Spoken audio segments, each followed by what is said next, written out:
church in car is fine. Come visit us on Sunday. Well, we can't use these, but you can still bring your tithes to the office. Every Sunday school teacher has packets to give. Make sure you see yours. We have so many videos on our YouTube channel. Check them out. Please be with the pastor as he preaches today, and please be with the missionaries as they are out in the field. Amen. Good morning. Thanks you for taking time today to dig into God's Word. And let's get right into the lesson. There's going to be a lot of content. Go ahead and be opening your Bibles or maybe your app to 1 Corinthians 13. And we're going to look at the love chapter today, 1 Corinthians 13. Before we get into this, though, this will be a two-part lesson. The first part we're going to do today is kind of a philosophical as well as a theological and some historical parts of this chapter. What does Paul really mean when he says these things? Pardon me. And what are the thoughts that he's trying to convey in this passage? And then the second part is going to be a more practical, everyday living. How do we see charity in our life? And so let's go ahead and dig in here at 1 Corinthians 13.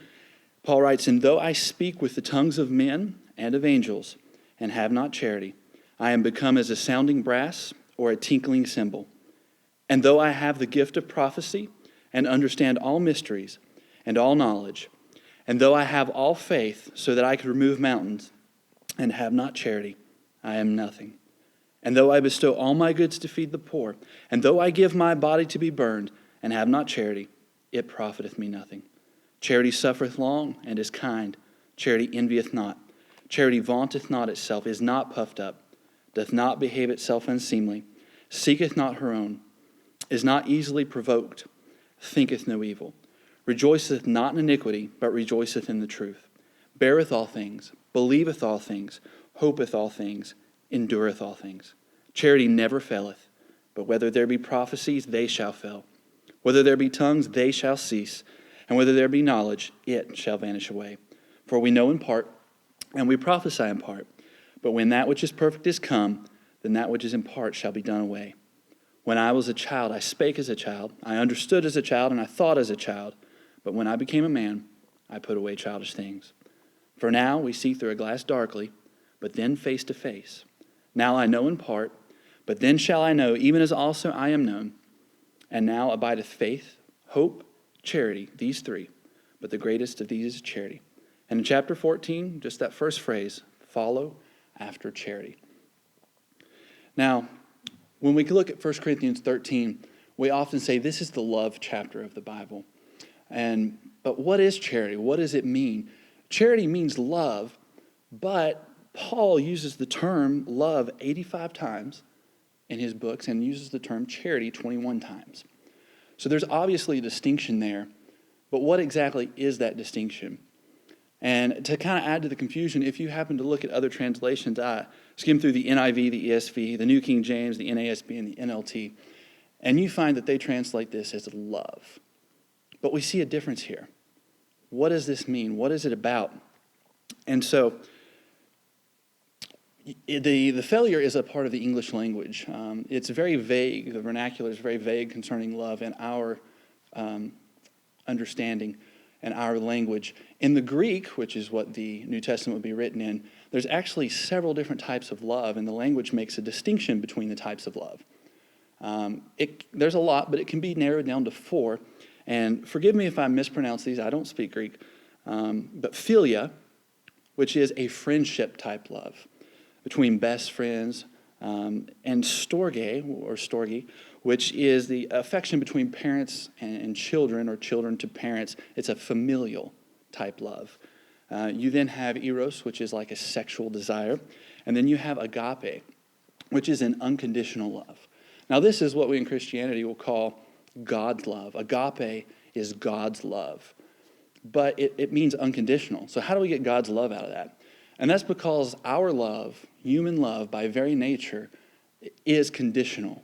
And you may be thinking, well, I love my spouse unconditionally. Anything they do, anything they say, I'm going to love them through it.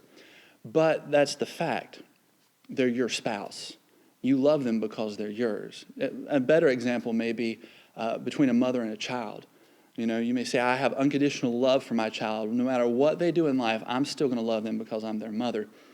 But the catch is you don't love them because they're a child. You love them because they're your child. You don't love your spouse because they're married to somebody.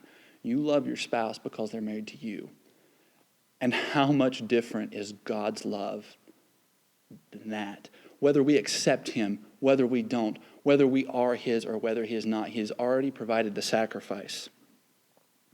God's love is amazing. Whether we're his or not, Jesus paid the price for every person with no conditions attached.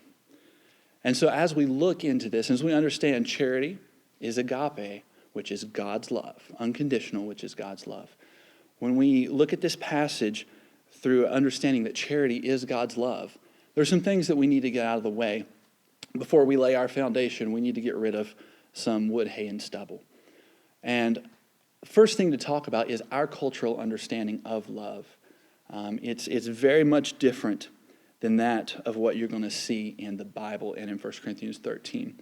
Our current understanding, or cultural understanding of love, is that of the Greco-Roman view. If you do any history into the Romans or the Greeks, it's a very vile, it's a very wicked, it's a very sinful culture.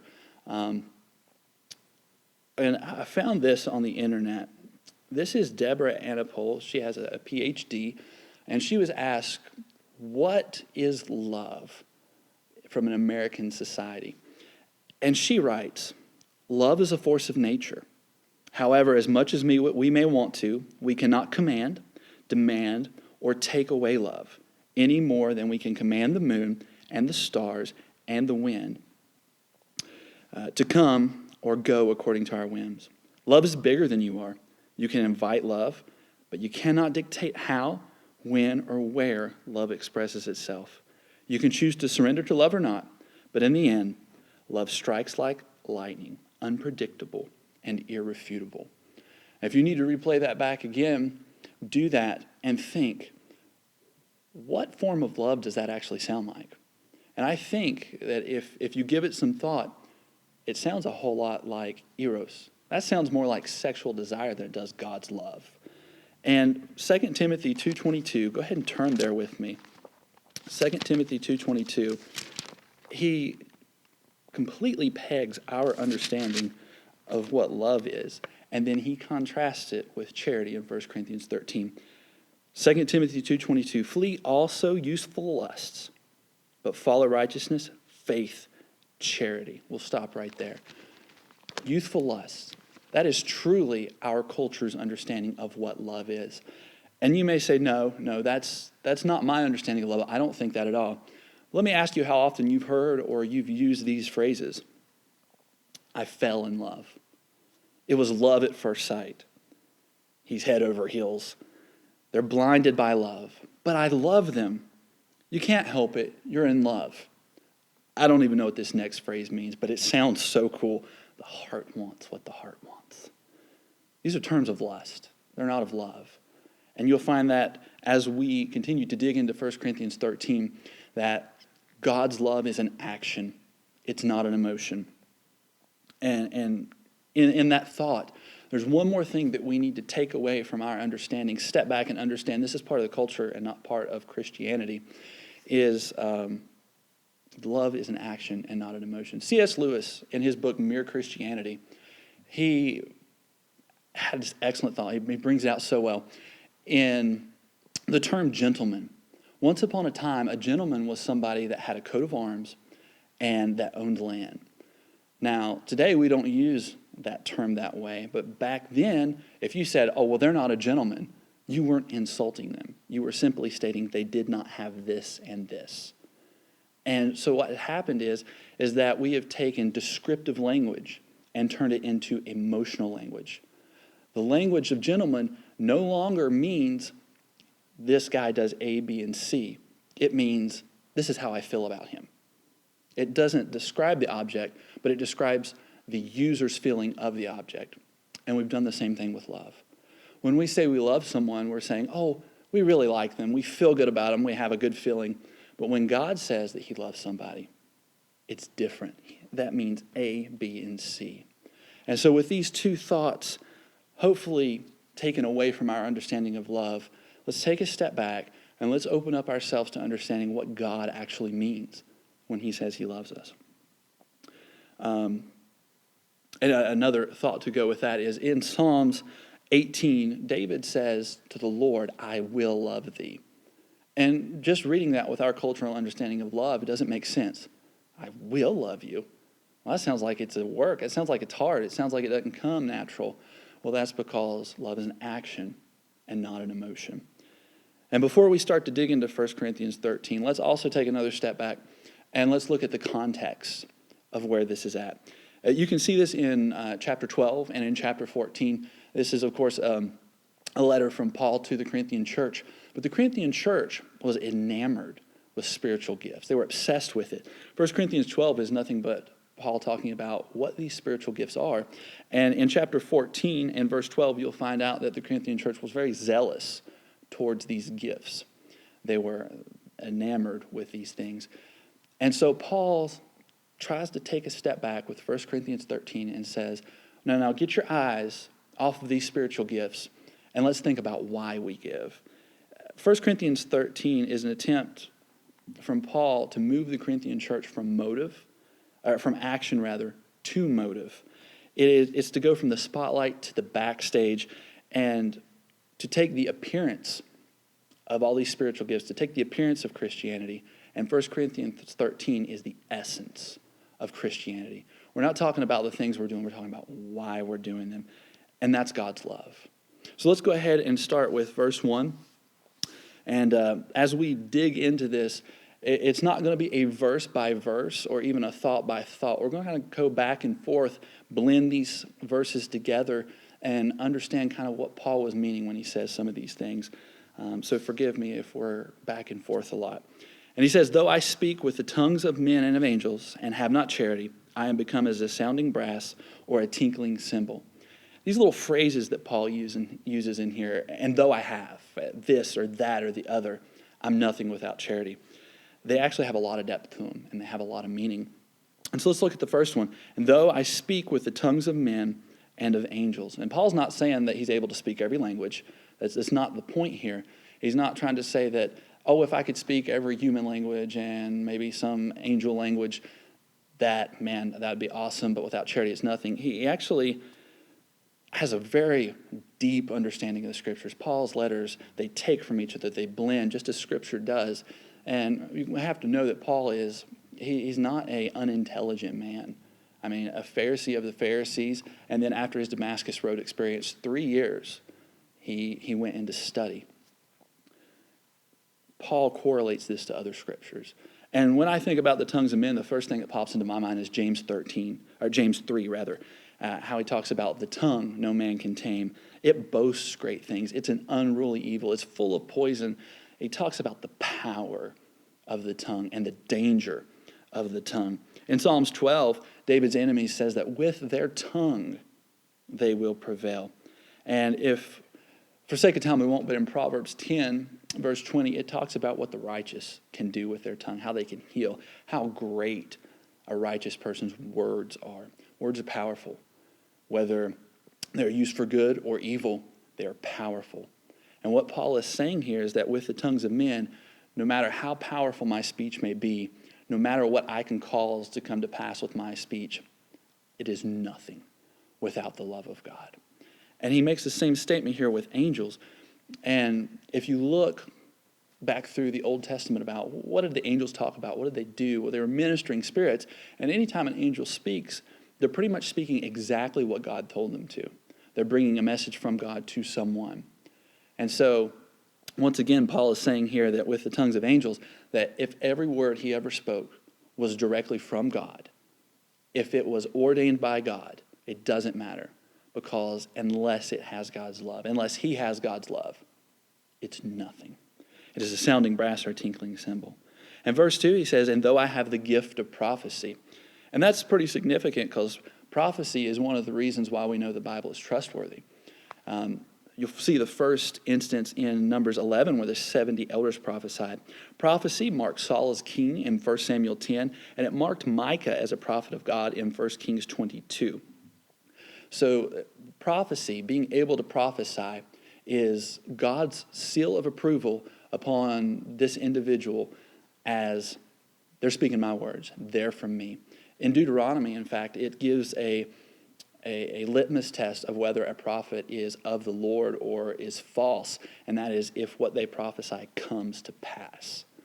And so when these things come to pass and these prophets are, wow, you are of God, you do speak God's words, you do have God's seal of approval upon your ministry.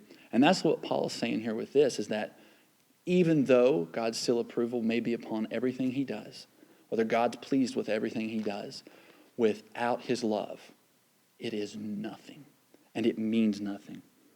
He comes over and says the same thing, and though I have the gift of prophecy and understand all mysteries. And there's some pretty awesome mysteries in the Bible. Just to list a few of them, Jesus talks about in Matthew 13, the understanding of the parables. It's a mystery. The grafting in of the Gentiles in Romans 11, it's a mystery. The revelation of Jesus Christ to the world is a mystery. Romans 16, 1 Corinthians 2, Ephesians 6. The rapture is a mystery, 1 Corinthians 15. The unity of the husband and wife is a mystery in Ephesians 5. And so think about what Paul's really saying there. Even if he could understand women, it's nothing. Christ dwells in you, Colossians 1:27. The mystery of iniquity, 2 Thessalonians, and the mystery of godliness, 1 Timothy 3:16. These wonderful mysteries, these things that scholars have spent large amounts of time, maybe their whole life, on understanding and learning. And Paul says it's nothing, absolutely nothing, without God's love. He then comes and says, and though I have all knowledge. And I can't help but think of Solomon when we talk about knowledge, wisdom, or understanding. And Solomon himself says that knowledge is better than choice gold. Knowledge will bring riches in Proverbs 24, and it brings freedom in Isaiah 5:13. But I'd like for you to take a look in Ecclesiastes 1:18. And I want you to see this. Ecclesiastes 1:18. Talking about all knowledge.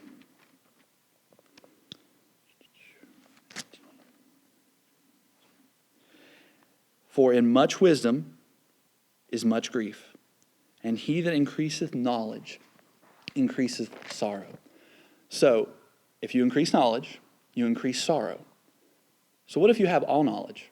Would it not make sense then to have all sorrow?